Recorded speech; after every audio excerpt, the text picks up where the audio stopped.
Guys, what's going on? I hope you guys are having a wonderful day. Welcome to the Black Financial Channel.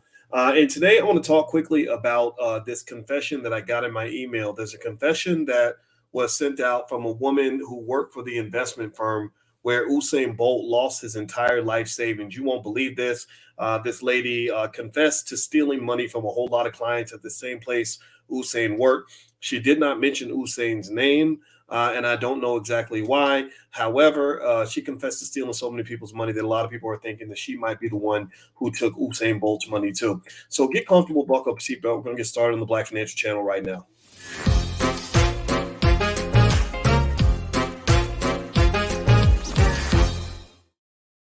Hey, what's going on, guys? Welcome to the Black Financial Channel. That's theblackfinancialchannel.com. My name is Dr. Boyce Watkins. I am your friendly neighborhood finance professor. On the Black Financial Channel, we talk about Black wealth and Black economics every day, sometimes as much as 10 times a day. And the condition is that we are Black first. Black first means we put our community at the top of our priority list. Black first also means that we don't just love ourselves, but we also love our children and we love our future. And the way we show our love is by making sure our families are financially good. We buy our life insurance. We educate our kids on economics. We prepare for the future. So if you feel that way, if you agree, if that works for you, put a B1 in the chat. B1, that's our calling card. That means you're Black first. All right. So let me ask you all a yes or no question. How many of you have heard about what happened with Usain Bolt? Give me a yes in the chat. What's up to everybody on TikTok? My TikTok is Boyce Watkins. There's fake accounts out there, so be careful because there's a lot of fake scammy accounts where they'll hit you up and go to your inbox and try to, take your money. So be careful about that. But how many of you? Give me a yes or no. How many of you heard about Usain Bolt and losing his entire life savings? Give me a yes in the chat if you're okay. Miriam says yes. Jimmy says yes. Willie says yes. Okay. PD says yes. Okay. So a lot of people. It looks like a lot of you are up to speed. Okay. I see a couple no's. So let me just give you a quick overview. So basically, Usain Bolt had $12.8 million in the bank. 12.8 million US. This is a result of all his hard work, all of his endorsements. The man was making money hand over fist. He was the fastest man on earth, greatest sprinter I've ever seen in my life, maybe the greatest we'll see in another 50 years. And he had all this money in this brokerage firm. And this brokerage firm, and I'm going to look up the name of the firm in a second, but the brokerage firm was apparently something was wrong with the way they were monitoring the money. And next thing you know, his whole account was pretty much emptied out. He went from 12.7, it was 12.7 million, not 12.8, 12.7 million down to $12,000. And according to CNN, they said lawyers for Usain Bolt say that 12.7 million is missing. And with the Jamaican investment firm now under police and in government investigation, Jamaican law enforcement was alerted to alleged fraud at wealth management firm Stocks and Securities Limited, SSL, on January 11th, affecting accounts belonging to Bolt and others. Selvin Hay, Chief Technical Director of Jamaica's Financial Investigations Division, told CNN. Hay added that an investigation currently in its early stages is now being conducted, blah, blah, blah, blah. Bolt's lawyer says that his account inexplicably dwindled from 12.7 million to 12,000. Bolt is now 36 years old, and he'd retired from track and field. His agent, Ricky Sims, confirmed to CNN that an investigation into the alleged fraudulent activity was underway. Let's see, the Jamaican Financial Services Commission. Give me a yes in the chat if you guys can hear me okay. I'm kind of switching screens. Let me know if you can hear me all right. Let's see, employee theft is a risk all businesses face. Okay, so here they said in a press conference, Everton McFarland, executive director at FSC, told reporters that the fraud was allegedly committed by a client relationship manager at SSL. To the knowledge of the FSC, this level of fraud has never happened before, said McFarland. Employee theft is a risk all businesses face and is a risk that businesses, for the most part, and in particular financial institutions, take very seriously. This despicable act of dishonesty by an employee at SSL and possibly with collaborators, we believe, cannot be taken as symptomatic of the risk of the entire industry. According to Reuters, SSL issued a statement on January 12th saying it had become aware of fraudulent activity by a former employee and referred the matter to law enforcement. CNN has contacted SSL for comment and did not receive a response. Bolt became a household name, blah, blah, blah. Okay, so we know the story of Usain Bolt. I'm not going to rehash too much of that.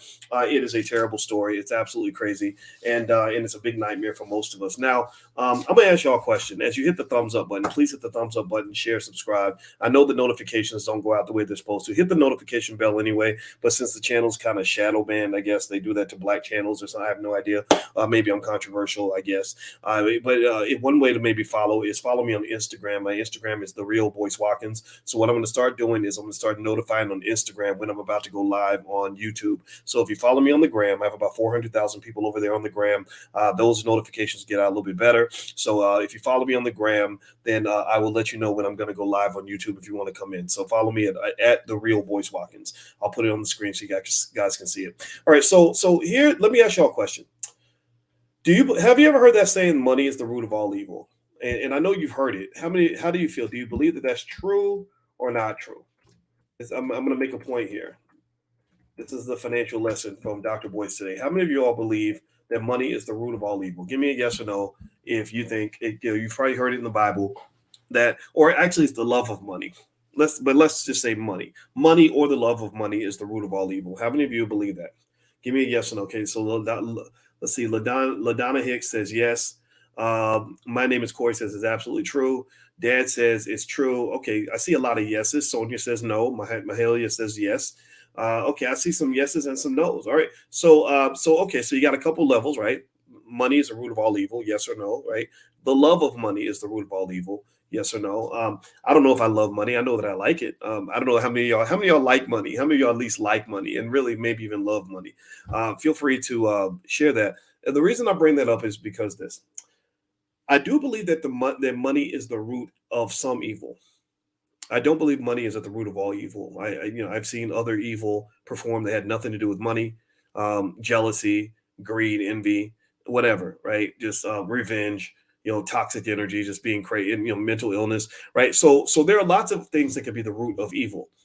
Money is I talked to you guys earlier about this, how money literally affects your brain like a drug. Money, today in the Prime program, I was talking to students about the psychology of money. Money literally affects the same part of your brain as cocaine. Did you all know that?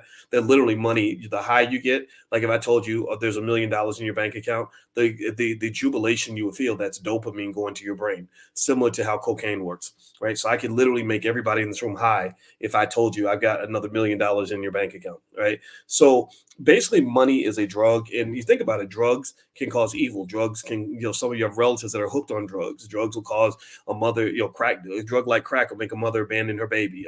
Other drugs have caused families to break up. So money can be the root of some evil, just like a drug. Well, here's the deal. Some people interpret that to mean that people who have money are more evil than people who don't have money. That having more money will make you more evil than being broke. I don't believe that. I don't believe that at all. I actually think that it's the need for money, the lack of money, that might make you more evil. Let me give you an example. Let me throw something out here. Let's think of something evil like embezzlement. Let's just, because I'm going to read this. Jean-Ann Panton. Jean-Ann Panton is the lady that everyone's saying took Usain Bolt's money. So I'm going to read Jean-Ann Panton's confession, a little bit of it, dissect it for you, and kind of help you understand what might have happened here, and tell you how to prevent this kind of thing from happening. So Jean-Ann Panton, so let's think about an evil crime, embezzlement. That's what Jean-Ann Panton allegedly did. If embezzlement is evil, do you think that she embezzled money because she had plenty of money? Do you think that she had just a ton of money in her bank account and that's why she stole money? Or do you think that she stole money because she needed it? Do you think it was the lack of money that was the root of her evil? So they say the love of money is the root of all evil. I would say that the lack of money is the root of a lot of evil. Because I guarantee you that if you needed to, her father had cancer. Now, I'm not saying this excuses her behavior at all. It's a crime. She's going to go to jail, whatever. But her father had cancer. If you had a child or a parent that had cancer and you needed the money for their cancer treatments, would you at least, I'm not saying you would go steal money, but would you at least kind of think about it? Would it at least kind of cross your mind? If you knew you could kind of get away and commit a crime and maybe not get caught, like, do you think that maybe you might think about it? I know I would. I know that if somebody I love is about to die, shoot, you better watch it, buddy. I'll go gangster for my children. I'm sorry. I hope I'm not the only one in here who thinks that way. I'm sorry. I would take those penitentiary chances for my kids, for my loved ones, right? So really, when you think about money being the root of some evil, it's not money. It's not the presence of money that necessarily causes the evil. It can be a financial deficiency that is the root of the evil. It could be the lack of money that is the root of the evil, not just the love of the money. But think about it: if you have a love of money and a lack of money, then that's a double whammy. You love it and you lack it.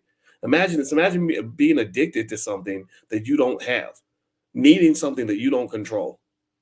And so think about this. This really reflects the state of Black people really around America and the world. We don't necessarily understand money, and but we love money. We have a materialistic society. Every rapper is worshiping money and telling you how much money they have, and so you love it. People get money over everything tattooed on their bodies and stuff. But then there's a lack of it. So you love something that you lack, and then you wonder why we end up in slavery. We end up in slavery because we fall in love with something we don't have. That's a formula. That's a recipe for doing anything that's unethical or even illegal in order to get what you need. Give me a guess if you follow what I'm saying. Give me a guess if you're following this. So let me show you all. I'm gonna pull up her picture, and I want you all to kind of look at this picture. And do me a favor while I do that. Please hit the thumbs up button. Thumbs up, share, subscribe. Just a reminder, my new book is called The 10 Commandments of Black Economic Power. You can get a copy on Amazon. It's getting 5-star reviews from everybody. I'm going to do a world tour with this book. And it's a book I want everybody to read because I know it's going to change your life. So feel free to go to boycewatkins.com if you'd like to get a copy, or you can just go straight to Amazon, whatever is easier for you. So here she is, right? So this is Jean-Ann Panton and Panton, I think that's her name. And she's got this business card up, and she looks pretty professional, right? Like now, if you're on TikTok, you can't see it, but just imagine a professional, beautiful-looking Black woman who looks like, she says, "My clients trust me. I earned it." Right? So she looks trustworthy. What do y'all think? I think she looks like she's got some education. She looks like she's worked hard for her position. She looks like, so I mean, I feel like she knew what she was doing. I don't know, what do y'all think? So she looks pretty solid, right? So well, Jean-Ann Panton is a woman who also made a massive confession. And somebody sent me a copy of the confession, and it kind of blew my mind. And on this confession, she basically wrote out in detail who she was stealing money from at this firm. This firm is called Stocks and Securities Limited. And she said she's been employed for 25 years. So this is not a new employee. She's an OG. She's a veteran. She's been there a couple of decades. And she says that she's been there 25 years. She started in 1997. She was a client relationship manager, so she was good at building relationships with clients, and she was responsible for dealing with any client issues, and she acted as a wealth advisor. So she dealt with the clients, any issues they had. She gave them advice on wealth. She said, I work in the brokerage arm of the company. In this capacity, I interact with clients, manage their portfolios, and assist them with deposits and withdrawals and provide statements. In or around 2010, so she's 13 years into the job, my father was diagnosed with cancer, and I was primarily responsible for my parents' care and finances. He had to go overseas for treatment, and he was not employed at the time. It was at this point I thought of borrowing from clients' accounts to cover my father's expenses. So this is where she's fessing up. She's confessing so that she gets a lighter prison sentence.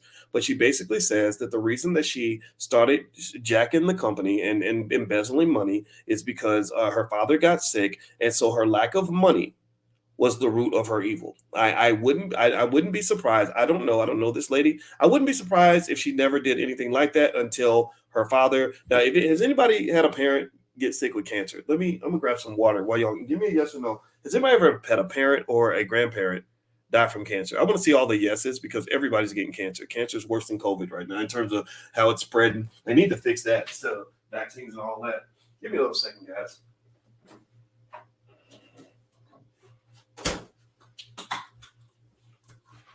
Since we're talking tonight, I decided to get up and get some water. Anybody ever dealt with cancer up close? I hate cancer. I hate it. Grandma died from cancer. Mama got cancer. Daddy got cancer. Got friends got cancer. Cancer's terrible. And I really just don't get it. They came up with this jab to get rid of COVID. They came up with this jab in 2 weeks. But you've been studying cancer for decades and all putting billions of dollars into it, and you can't fix that. I just don't get it. But anyway, so her parents were hit with cancer, and I'm not saying I forgive or can forget what this woman did. I'm not saying she shouldn't be punished. I'm not saying there shouldn't be consequences. But I'm sorry. When she said that, I said, uh-oh, there's a trigger. Expensive treatments that are overseas, and a lot of people would do anything to keep their father alive. I'm not going to sit here and say that makes her necessarily an automatically evil person under all circumstances. I'm not saying that she's a good person. I don't know this lady, but I know good people who would do bad things to protect people that they love. And I don't think that that makes a person unethical necessarily, but I'm not excusing her behavior at all, at all, at all. So here's what she says. She said she's very detailed in her confession, I guess, so she can get a lighter prison sentence. I really like that because it allows us to dissect how she did the embezzlement as well as understand what went wrong here. Because there are a lot of issues with this company that makes them liable, in my view, for what happened here. And I'm curious to see if Bolt is going to be able to get some of his money this way. So she says her father had cancer. She had to go overseas for treatment, and he was not employed at the time. It was at this point I thought of borrowing from my clients' accounts to cover my father's expenses. I had no idea. She said borrow, right? She said borrow, not steal. Borrow. I had no idea I would pay how I would pay it back, but that was my solution at the time. Approximately 3 years after, he passed away, and I also had to assist with the funeral expenses. So her father dies 3 years later. She's paying for the funeral. She says, I also borrowed from the client accounts to cover the funeral expenses. My brother also attempted to kill my mother. So this is trauma. You guys know we have the first ever Black financial therapy department in the Black Business School. We talk about things like trauma and money. So she's dealing with a lot of trauma right now. So in addition to her father dying of cancer, her brother tried to murder her mother. That's crazy, right? So she says here, my brother attempted to kill my mother and was committed to a home, and I cover his expenses. So I don't know why you would, but whatever. My financial burden increased during the pandemic, and income from SSL decreased. So her income went down during the pandemic. She had all these expenses. She was part of, from a financial standpoint, sounds like she was part of what they call the sandwich generation. The sandwich generation right now is the Gen Xers, who many of whom have parents that are aging, and they also have children they must take care of. So there's a lot of economic pressure that comes with that. So ultimately, the best solution to that, I was talking to my daughter about that tonight. My daughter's 32, I'm sorry. And we were talking, she was talking about, like, I want to make plans for when my parents get older. When you get older, I want to make sure you're good.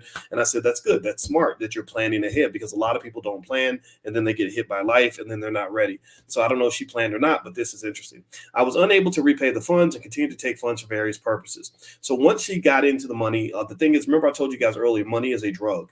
So once you see how easy it is to take that money, I wouldn't be surprised if she said, hey, I pulled it off. It worked. It's kind of exciting. And also it's an easy way to make cash. I wouldn't be surprised if she just kept doubling down and kept doing more of it, even when she didn't need the money.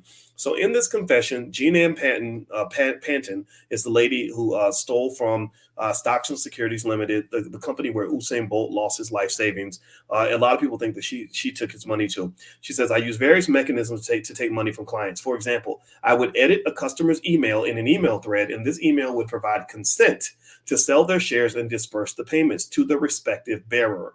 I would make a request to the asset management team for approval of the sale. So she would change the client's email, make it appear that the payments should go to the respective bearer.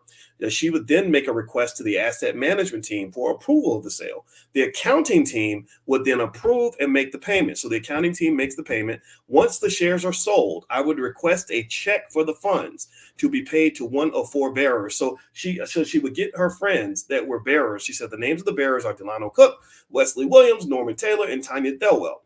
These bearers were independent of Stocks and Securities Unlimited. The bearers would be issued the checks by SSL and would visit the bank to collect the funds. The funds would be delivered to me. So it sounds to me like one part of her scheme was to alter the emails of her clients that were going to the asset management team to request a sale. They would sell the stock, send the money. She would tell them, sell the stock and give the money to this person. That person, her buddy, would show up at the bank, get the money, and then give the money back to her.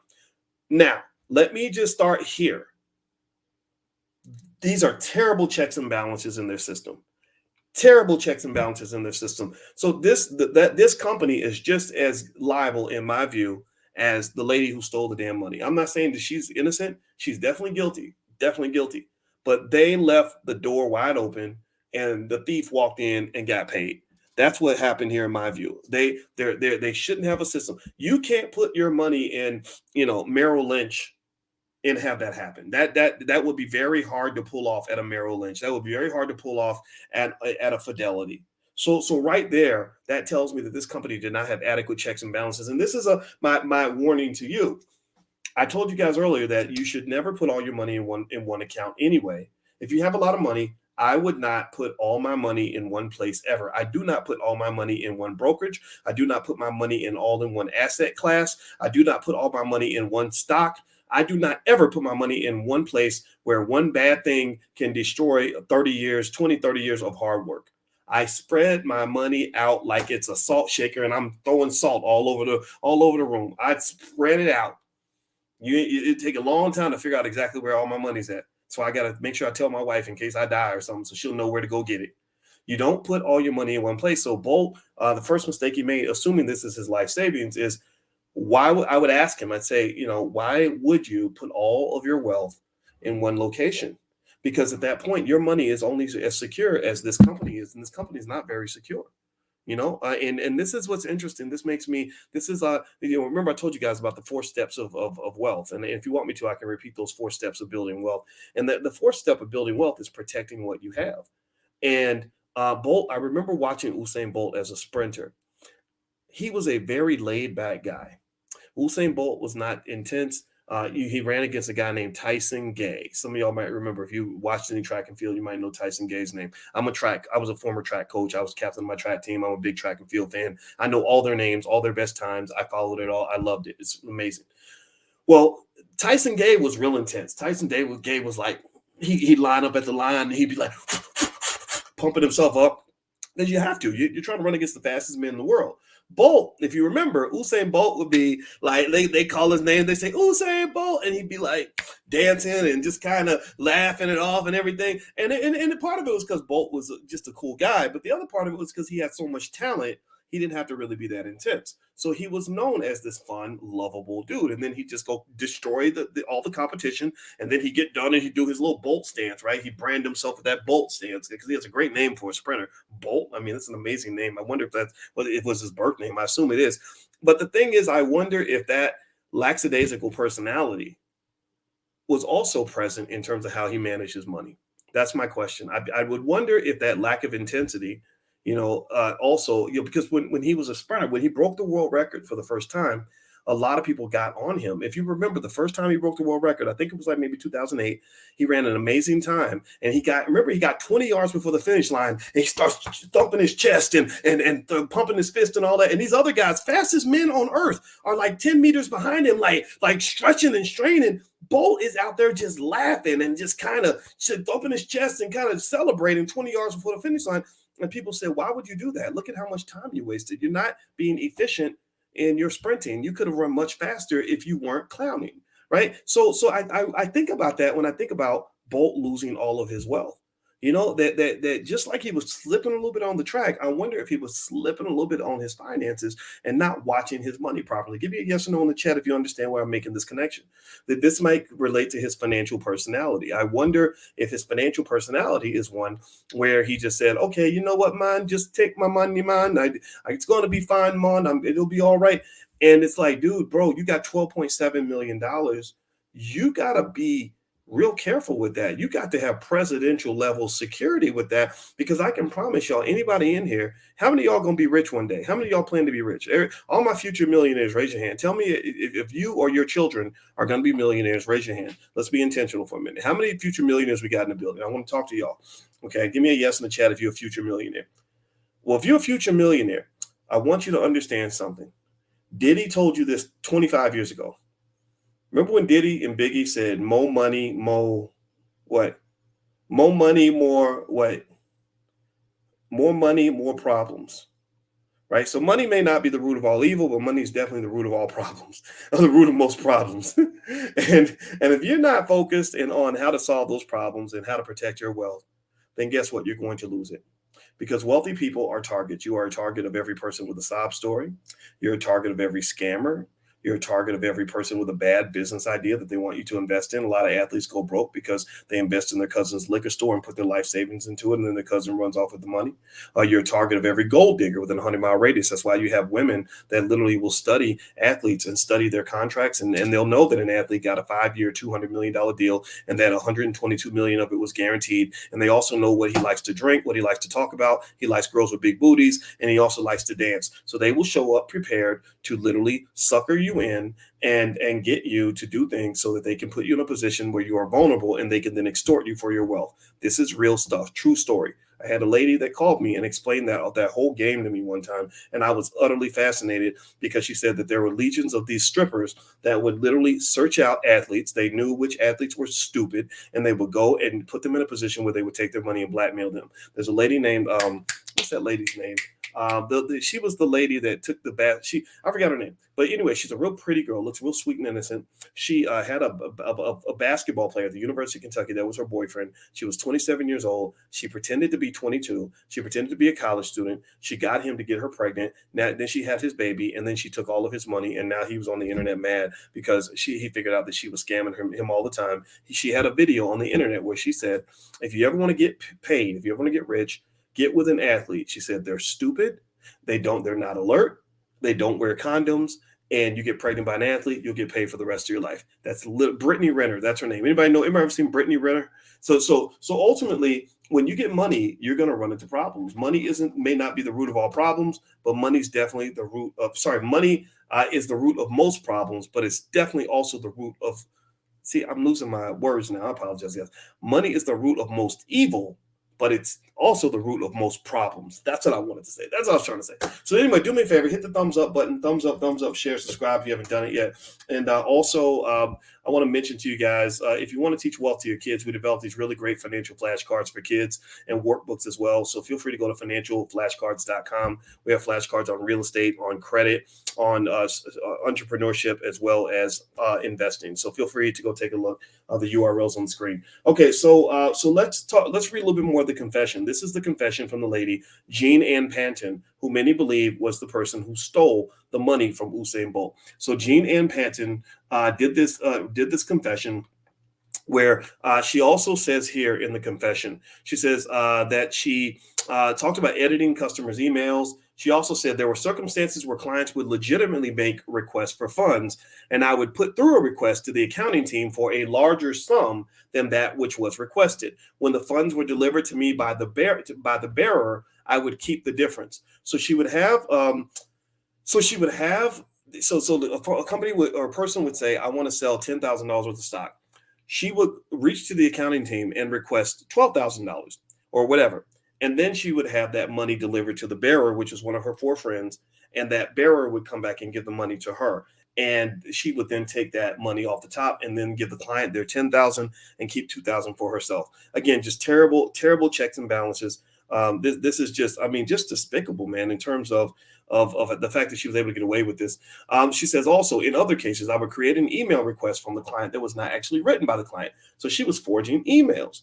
So that's interesting. Next, she says, some of the clients I took money from would request their funds or a portion thereof, and I would take money from other clients' accounts in order to repay those clients. So after she took your money, if you came and asked for money that wasn't there, she would go to another client's account and take their money. And so I'm gonna tell you, I'm astonished that this is allowed. You know, if you talk about, I don't know, this is almost worse than the Sam Bankman-Fried thing. I literally have zero faith in the brokerage industry in Jamaica right now. If this is in any way indicative of the type of regulations they have in place. Again, not to say you can't get robbed in the United States. Remember, there's a whole documentary about Bernie Madoff literally pulling a scam on to the tune of $46 billion or something like that, or maybe $64 billion. And it was completely under the nose of the SEC. So don't think that Americans have it right or that white people have it perfect. But this is a big problem. The fact that she was able to pull this scam and that there was nobody that came through. Where was the auditors? There should be auditors going through there. What about, Jimmy's right. She had too much power. There were no checks and balances. So this woman was able to go in and take everybody's money. A lot of people think she's the one who took Usain Bolt's money. I think it was too. She also says, I created false statements to provide the clients reflecting what they should have in their accounts and not the sum they actually had in their accounts. Account statements were only created upon request. I was able to do this over the course of several years because the accounting system changed. And even after the system was changed, many of my clients would interact only with me and my bearers. So that's another problem, right? You know, that sort of trusting and never moving people out. will cause you big problems when it comes to money. I can tell you, if you ever want to, I had a buddy that had was curious about his financial situation. His accounting didn't seem to add up, and I said, here's what you do: send your accountant on vacation, and then let somebody else come in and go through those books. And just force that to happen. Force them to pass the stuff on to somebody else, and let somebody else go through their work.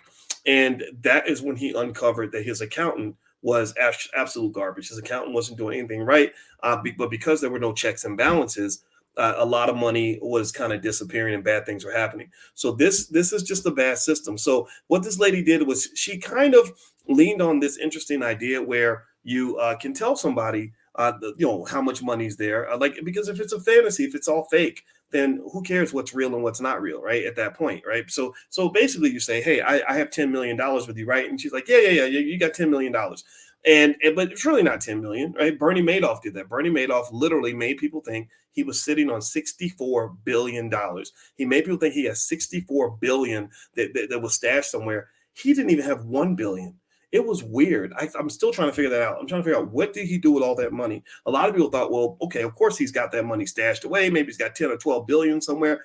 His Ponzi scheme was so bad that the amount of money he paid out in the interest payments and everything else in the rate ROI for the investors was so great that it ate away at the entire $64 billion, because Bernie Madoff told all these people he was investing their money, and he wasn't investing in anything. He was just getting new clients to have them come in and put their money up. So ultimately, when you're talking about some of these banks, like right now, Bank of America is having a big problem. I don't know if that's a scandal or not. I got to look into it. I got to research that. But ultimately, a lot of banking in general is risky.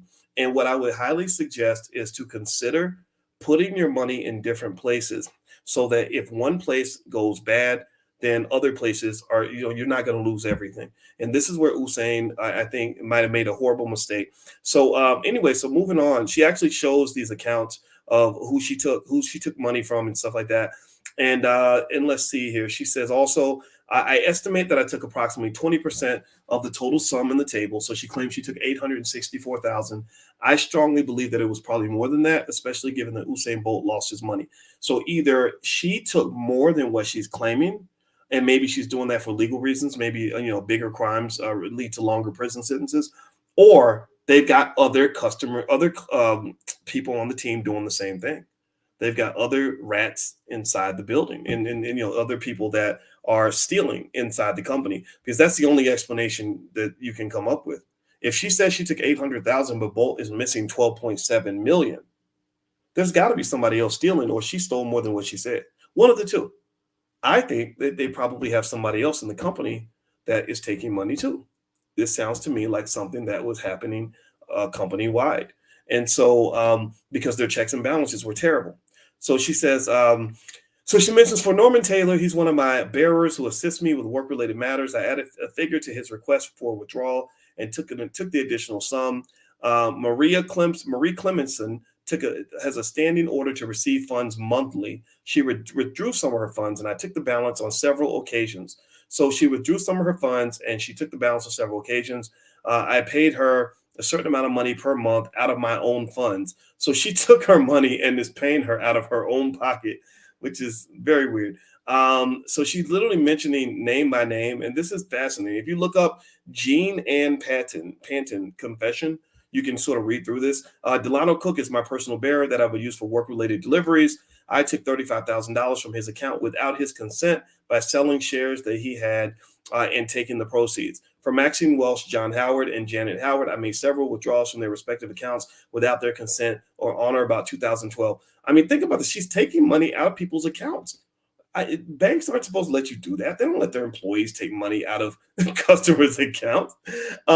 Jean Ford manages two accounts, one for herself and another on behalf of her deceased brother, Henry Ford. I added sums to her request for withdrawals without her consent and took the additional funds over time. Since around 2012, on or about the 23rd of December, she asked me to arrange Christmas gifts from overseas out of sums she believed were in her investment account. I delivered several envelopes to SSL with instructions for them to be given to the persons Jean Ford requested. The envelopes had cash, the cash from my personal account, not from Jean Ford's. So she was borrowing money from people And then when they requested their money, she would try to cover up. She would try to put the money back before they noticed it was gone. This is bad. This lady's gonna get some serious jail time, I expect. And especially given the magnitude of what happened with Usain Bolt and the international attention and the integrity impact that this is having on the reputation of the entire Jamaican banking system. A lot of people are not going to bank in that country because they're going to read this story and think that all of your banks are full of crooks. So I would be willing to bet you that they are going to body slam this lady publicly so that they can make a point to say she was just one bad apple, when I think it's actually not one bad apple, it's a bad system. It is a bad system. It is a system that allowed this lady to come in and just do stuff that doesn't make any sense. I'm sitting there asking, where are the checks and balances? I don't know of a single bank anywhere where you could just go in there and withdraw money out of customers' accounts without people knowing. So maybe it was a mom and pop operation or something like that. FTX kind of had that, where you had the CEO able to just dip his hand in the bank account and take out client funds, whenever. And that's what Sam Bankman-Fried did, and he's going to get in a lot of trouble for that. So ultimately, what I would say, if you want to prevent this kind of thing from happening, number one, don't put all your money in one place.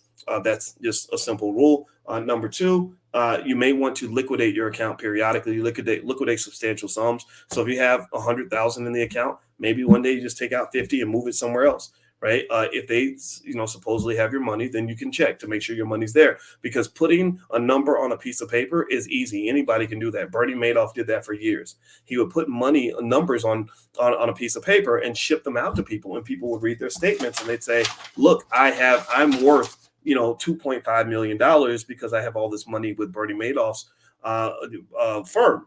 And the problem is that that's not real. That's a number on a piece of paper.